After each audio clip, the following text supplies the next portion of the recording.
देश भर में चुनावी माहौल के बीच एमके स्टालिन की पार्टी डीएमके ने चौंकाने वाला मैनिफेस्टो जारी किया है। इसमें जो वादे किए जा रहे हैं उन्हें लेकर चर्चा तेज हो गई है। कहा जा रहा है कि इसमें एंटी बीजेपी वाली नीति देखने को मिल रही है। डीएमके के घोषणा पत्र में सरकार आने पर सीएए हटाने, नीट पर रोक लगाने और पुडुचेरी को राज्य का दर्जा देने समेत कई बड़े वादे किए गए हैं। घोषणा पत्र के ऐलान के साथ ही डीएमके की तरफ से उम्मीदवारों का ऐलान भी हो गया है। अब आपको बताते हैं कि डीएमके के घोषणा पत्र में आखिर है क्या नया और क्या कुछ खास है। डीएमके के घोषणा पत्र के मुताबिक अगर वो सत्ता में आते हैं तो नागरिकता संशोधन कानून यानी सीएए को हटाया जाएगा। राज्यपाल को विशेष शक्ति देने वाला अनुच्छेद 361 निरस्त किया जाएगा।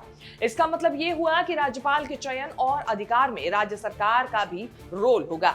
इसके अलावा मैनिफेस्टो के मुताबिक पुडुचेरी को राज्य का दर्जा दिया जाएगा। चेन्नई में सुप्रीम कोर्ट की एक ब्रांच बनाएंगे। राष्ट्रीय शिक्षा नीति यानी नेशनल एजुकेशन पॉलिसी को वापस लिया जाएगा। साथ ही नीट यानी national eligibility cum entrance test पर रोक लगाई जाएगी।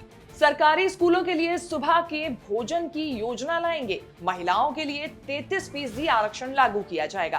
पूरे भारत में महिलाओं के लिए हर महीने 1000 रुपए देने की योजना बनाई जाएगी। राज्यों को संघीय अधिकार प्रदान करने के लिए भारतीय संविधान में बदलाव किया जाएगा और टोल गेट हटा दिए जाएंगे। इस घोषणा पत्र में सबसे ज्यादा चर्चा राज्यपाल को शक्ति प्रदान करने वाले अनुच्छेद 361 को रद्द किए जाने की हो रही है।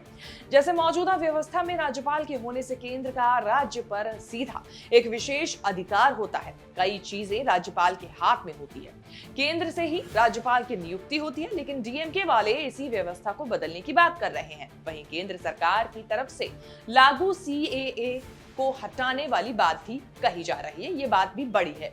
राष्ट्रीय शिक्षा नीति को वापस लेना और नीट पर रोक लगाने के वादे भी अपने आप में बड़े हैं।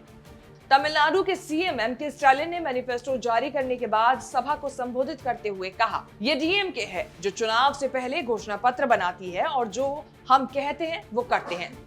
यही हमें हमारे नेताओं ने सिखाया है। जो योजनाएं द्रविड़ मॉडल के तहत लागू की गई, तमिलनाडु की बेहतरी को पूरे भारत में ले जाया जाएगा। डीएमके के मैनिफेस्टो को लेकर कहा जा रहा है कि ये योजनाएं नए तरीके से पैरेलल गवर्नमेंट चलाने की है। इसमें बीजेपी की नीतियों के खिलाफ ज्यादातर वादे किए गए हैं।